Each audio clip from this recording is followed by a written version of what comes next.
Okay, so still with homework 1.5b, paper homework for pre-calculus, math 141. We have part 2. There was a question about 1D and 2C. So this is a great question here. D, the trick is you have to factor what's inside there first. So that's affecting input. So it's all going to be horizontal stuff. But you have to write it as pulling out that 3 halves there. Well, actually negative 3 halves you would pull out. Okay, so I'm going to rearrange it inside there first. I'm going to write it as negative 3 halves plus, for x, sorry, plus 3.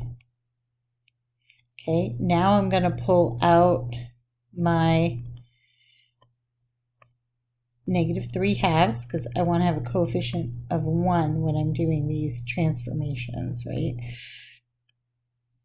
So then what would this need to be here in order to get a 3 back? So if I had a minus 2,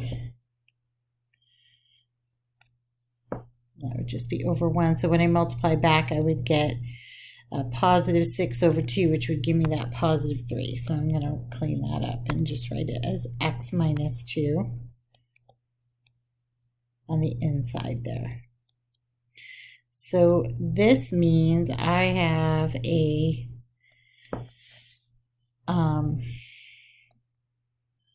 horizontal, we'll say, it's an inverse thing, right? So we're going to, instead of multiplying by negative 3 halves, we're really doing the inverse. So we would want to multiply by negative 2/3, but we really want to say, separate that out. So we're going to first say a reflect over x-axis. Then we have a horizontal compress by 2/3 because we're going to do the inverse. And then lastly, this is a horizontal shift right 2. Okay. So then just go ahead and pick your points and apply those things onto the graph. So if I have nothing going on vertically, but if I have this x value of 6, and then I'm just going to go ahead and multiply that by 2/3,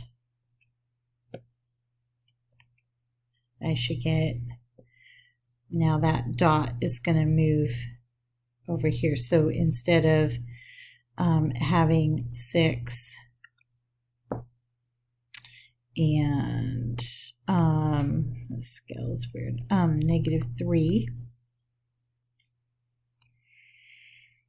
I first have to reflect, I should say. So I got to reflect. So this is going to become negative 6, right? Then I multiply that by 2/3, and I get, so now I'm at negative 4. And then I have this shift also, so I'm going to add 2. So I get negative 2. So that point, instead of being at 6, negative 3, is going to be at, it becomes negative 2, negative 3. Okay, that's how it transformed. So we have negative 2, negative 3. Right, and I could do that with another point. Maybe I'll just pick this one down here. Okay, so that point is 0, negative 6. Okay, and the only thing that happens if I do 0 times negative 1, it stays 0, times the 2/3 stays 0, but then I'm going to shift right, and so that one becomes a 2, negative 6. So right about there. Then I'm going to have, I did the endpoint, right? So let's pick this one here. This one is 3, negative 3. Okay, so if I perform the reflect, I'm going to end up having a, I'll write them over here, negative 3, negative 3, and then the next step would be multiplying by 2/3. So I have negative 3 times 2/3, and that gives me the negative 2, negative 3. So then from there, that point, I have this, the shift. So I'm going to add 2, so I would have 0, negative 3. And that would go right here. Okay, so that's this piece. See how it matches up? All right, so then from there, you just continue on with that process. And I can kind of tell the shape is going to go, you know, this way. But to get that, I know this straight line, that's pretty easy to fill in. But this curve, if you weren't exactly sure, what I would do is figure out this point over here is, it's hard to read these, negative 6 and 0. Okay, so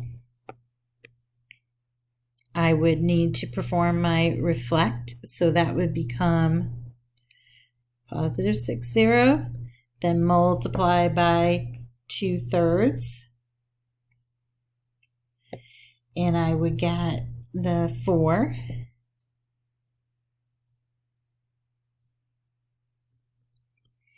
and then I'm going to shift, and so I'm going to have add 2, so I would be at 6, 0. Be right up here. So it flipped and it squished up and shifted over. Okay, so that's this point over here. So I hope that helped on that one. I know it gets a little cumbersome, but the key thing is make sure you factor. Okay. It's very tempting to look at this. I see people do these and they just do a linear equation with that slope. Like, that's not what we're doing here. We're saying we have this function. This is how my input is changing. Use transformations to plot out the new graph. Okay, not point by point. We don't even know. We have to use the points on the graph and then perform the transformations, apply them to get the new graph. We can't just plug, values in. It doesn't work that way. That would just give you a linear equation. Same thing working out this one for number 2C. You would have to just factor that out. I think we've done some like that on the other one. So, but you would have m of negative a half x. That affects my input minus 4. So this would be a vertical, oh, sorry. I would say, well, it reflects vertically over the y-axis. So we'll say reflect over y-axis. And then horizontal stretch by 2. And then this last thing is a vertical shift down 4. Okay, so that goes with this one over here on the left. So I would have a 0. Is this kind of a repeat? Maybe.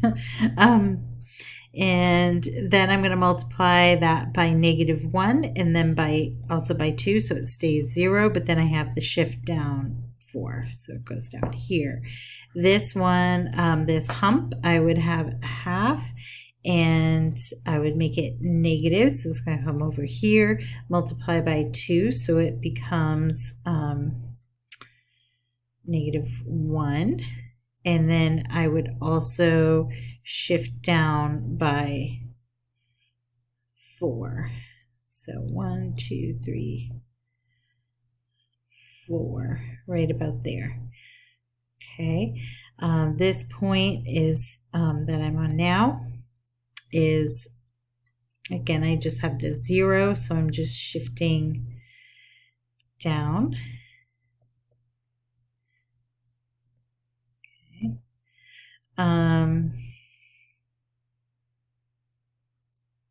Whoops, sorry about that. That's not, my y is 0, but my x is 1.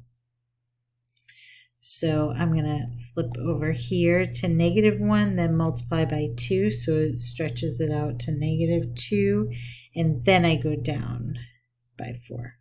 Okay, so this is kind of what I have to work with so far, and then once I get the general, kind of gist of it, I can just then go ahead and, do a little rough sketch, but that's kind of stretching out horizontally and pushed down and also reflected.